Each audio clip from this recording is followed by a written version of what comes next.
Think about what this means. You're going to have, we already have this where AI writes news articles. So this has been around for quite some time, actually, maybe over 10 years. I went to a presentation in Chicago at I believe it was the Art Institute, where some guy showed us examples of how the AI does it. At the time, it was fairly rudimentary. It was like, if you have a weather system where the data is, very easily, inputted, it says thunderstorm Wednesday, 9 p.m., rain. Then all they need to do is add very simple English. On Wednesday at 9 p.m., there will be a thunderstorm.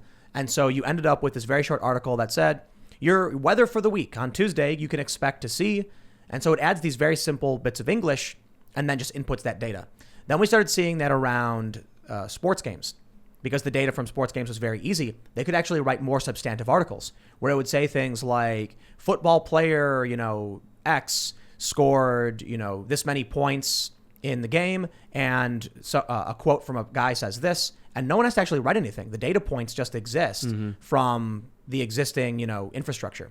Like when you go to Google, you can see the score from like a football game or something. All that has to do is take all of those things, find the name, find the players, stats for the game, and then boom, you've got a substantive article.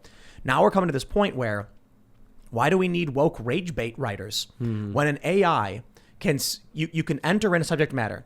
You could simply just type in, okay, we have a guy and he's racist. He was in Texas. He yelled at a waiter, and then it can generate automatically the opinion. And if it doesn't work, then the next time it can learn what the better opinion is that will get more people to click it. We're getting dangerously close to this point where you're not going to realize the opinion you're reading isn't from a human being. It's automatically generated by an AI who doesn't know or care because it doesn't have the capacity to, and it's making you lose your mind and want to go insane and be violent. What's really interesting about you saying that is, I was studying this thing called ZIPF law, ZIPF law. And it's basically this algorithm that you can put towards any language, and it will show whether it's a natural language or not. So all human languages follow this law. Music also follows this law. And it's the same with our genetic code. And so this started coming into what's now called linguistic genetics. That's showing the way we use words, even thinking words. It works in the same way that our genes do, and our words actually have epigenetic effects on our DNA. Wow. And so when you're saying that about AI, let me talk into the mic. When you're saying that about AI, there's something about what it's trying to do is keep your focus, keep your attention. Like, what you focus a lot of attention on, that your body starts to become engaged in that. And so there's something, it's almost hypnosis. In fact, it absolutely is hypnosis when you can focus your body and your mind on one thing. Spiritual traditions had it where you breathe and you focus on a light or something like that. Nowadays, it's these articles he was just talking while you were pissing or whatever you were doing. Yeah, thanks. I feel better. Yeah, so basically I was saying that we're getting to the point where you can have a human just input a few things like, let's say today Ian did a backflip. So they'll write, Ian backflipped, and I say it's racist. Enter. And then the AI can generate a long-winded thing where it's just like, today I was reading an article and I heard about this guy Ian who did a backflip. Now, why am I so angry about it? So all of those things that sound human, that are like telling a story, could be just artificially generated. And what happens then is the AI will then auto-generate this article based on, actually, it's like Ryan Long's sketch. You familiar with Ryan Long, the comedian? Yeah. He did that bit where it's like, blank has a blank problem. And then he showed all these ridiculous articles where it's like, swimming has a transphobia problem and like basketball has a gender problem. Like, you can just buzzwords. That formula exists. An AI could easily fill in the gaps once you make that sentence. And what'll end up happening is the AI will auto-generate the article. I'm sure these things exist already.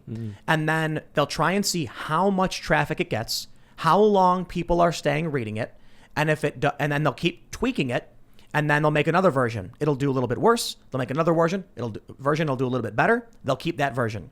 They'll keep iterating and learning, And then eventually you will find the perfect rage bait content being mass produced for profit to keep people in a perpetual state of anger and anxiety. And you're making me think of procedurally generated video games as well, as artificial intelligence builds out our digital realm. And they're like, this guy likes to turn right a lot, so let's give him a lot of right turns in his game to keep him playing this game. Yep. And to keep him engaged in my meditative trance that I want him paying into. Imagine this. In your phones, there's this motion sensor.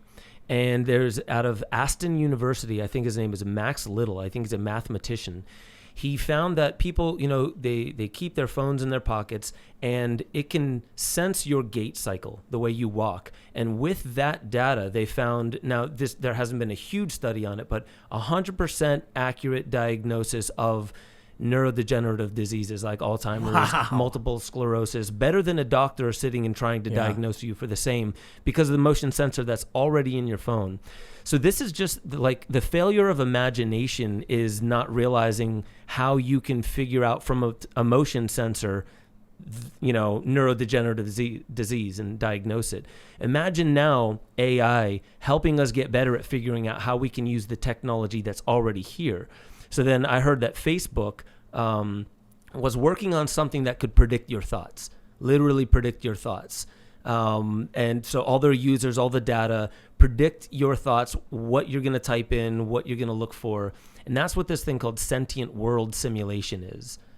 So it's a digital mirror of our whole world, all the data points, everything connected to the Internet of Things, eventually the Internet of Bodies, which is basically just harvesting biometric data. It's the Matrix. It really But here's the is. crazy thing about the Matrix.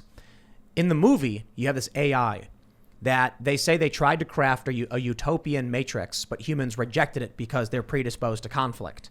What they don't consider is that we're watching the construction of this Matrix, and it's going to be absolutely perfect in every way. You are going to be completely entranced by it. It's going to know exactly what you want, when you want it, what to say, when to say it, to keep you locked in that state. We talk about, you mentioned video games, where they're like, hey, this guy likes to, for some reason, he jumps a whole lot. Let's give him a platformer. Let's make him have to work for it and enjoy it. They figure out what you want, so you keep doing it. What happens when we get to the point where we have Neuralink, when our social media is already doing this? Our social media is already trying to feed us what they know will keep our eyes locked on that page. It's making everyone go insane. What happens when they figure out how to make it perfect, that you will never unplug from Neuralink? You end up rejecting it. This has been my experience the last week. I've been really hitting the games hard. And I'm getting to a point where I'll sit and stare at my computer and think, I have no joy from this because this is not real conflict. But this is real conflict. Are you the norm? I don't know. I'm just the You're extreme. You're explaining that we're not there yet. At a certain point, the AI is going to figure out how to overcome that hurdle. And they're going to be like, how did we lose this guy? You leaving, you gave them all the data they needed to figure it out. But they showed you all of these things. Let's say you're sitting at a computer and they're feeding you a random number generator. And then they served you the numbers 1, 17, 83, and 52. And at 52, you got up and walked out. The AI doesn't know or care. It's a simple machine. And they're going to say, don't give anybody 52. And they're going to slowly figure out, and the next person leaves at 52 anyway, and they're going to figure out what they need to do in this game to prevent you from feeling like you're not accomplishing But like something. in the movie The Matrix, people rejected it anyway. Even though it was perfect, they need conflict. They need imperfection. You misunderstand. The AI would then give you that conflict. They would create it. What I'm telling you is you are not going to be able to escape from a perfect trance. The system will see you leave. When you left that video game, it collected all the data as to what you did, when you did it, and what they gave you. And they'll say, we did something wrong, and they will adapt. And the next person who's playing, they will slightly change it. Eventually, out of the thousands of people who are playing this particular game, and I'm not saying the AI exists right now. I'm saying when we get to that point. Eventually, with 1,000 people playing, they'll make a certain amount of iterations where it'll discover, we figured out how to get a person to play for another minute longer. Then they'll evolve that iteration. Eventually, you will have people strapped in the machine saying there's absolutely no reason to leave. Food being one of them, for sure. But if we're talking about a singularity in artificial intelligence, we're talking about robots that do work for us, that do everything, for our bidding, then the AI will eventually start having food delivered for you. So you and think you will that never leave their the game. grand majority of people will eventually just give over to the Matrix as they did in the movie, but then there will be a small extreme that is just not satisfied. That for whatever reason, the human brain's quantum calculator is greater than any AI we could build. I don't think so. And No, we'll pull out of it. I think humans evolved for very specific circumstances. And one of the interesting things about humans as an apex predator is that adaptation through our intelligence allowed us to essentially evolve faster than evolution would permit. Basically, when you look at a lion chasing a gazelle, right? Is that what they eat? They eat gazelle? Yeah. I'm not, an animal guy. Amongst many other animals. Amongst many other animals. Well, the gazelle has to run fast, and the lion has to run faster. The lion has to be stronger, and so there's this natural selection. There's a competition. Humans, instead of evolving to become faster to beat out the gazelle, evolve to become smarter. So what happens is, because we can develop tools, there is no evolutionary strategy for any animal which can escape our power. Nothing. We have conquered everything, every other life form on this planet, even diseases. Now, granted, they can evolve, and we're in a constant war against diseases, but humans are the apex predator, and it's because evolution is too slow for us. But what that also means is humans are still animals who have adapted for very specific circumstances. The technology that we've built adapts faster than life can adapt to it, which means we will potentially develop a technology which we will victimize ourselves with. We will create an AI that won't seek to destroy us like the Terminator or the Matrix. We won't go to war with it. There could theoretically be a war in the sense that the AI will be a mindless, in a sense, automaton seeking to give humans everything they've ever wanted. And there will be a few people who maybe break out of it for some reason or another, can't be plugged in, and they'll be desperately trying to free people from this Matrix. But the people will be like, get away from me. I know I'm in the Matrix. I love being in the Matrix. You go live in your garbage world. I have everything I could possibly ever want. And that's what humans will get wrapped up into. And then they will just fall apart. Unless, of course, the true singularity means that the AI can replicate machines, which can manipulate digits, replicate themselves, expand their own technology, in which case humans will just become a remnant, I suppose. And then in tens of thousands of years or hundreds of thousands of years, there will just be self-replicating machines floating through the universe, replicating on various planets, and no human in sight. And when you say years, that's basically the time that it takes to travel a distance. So, like, time is just relative. I mean, it's not to diverge too far off, but when you say 10,000 years from now, you could just mean it a certain distance away from us right now that is happening. That it takes 10,000 years to get there. Whether or not time is passing, you're sitting here, you're going there, it's there. Like what I mean that's is an extreme. This isn't the conversation for that. It may be that we create a system that self-replicates, and humans just eventually cease to exist, and then the universe gets populated by self-replicating machines with no real consciousness, with no real drive or passions, and that's it. And they colonize the galaxy, and people. Yeah. And then you know what you end up with? You end up with like some moderately primitive civilization, like minding their own business, and then a strange cube lands on their planet and starts just wiping everything out and terraforming it for no reason for a human race that doesn't exist anymore. Thanks for checking out this clip from the Timcast IRL podcast.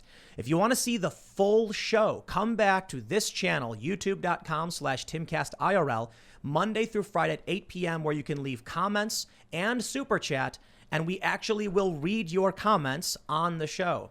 Don't forget to like, share, subscribe, and if you want exclusive members-only content, segments you can't get anywhere else, go to timcast.com, become a member, and we even have full bonus episodes. Thanks for hanging out, and we'll see you all next time.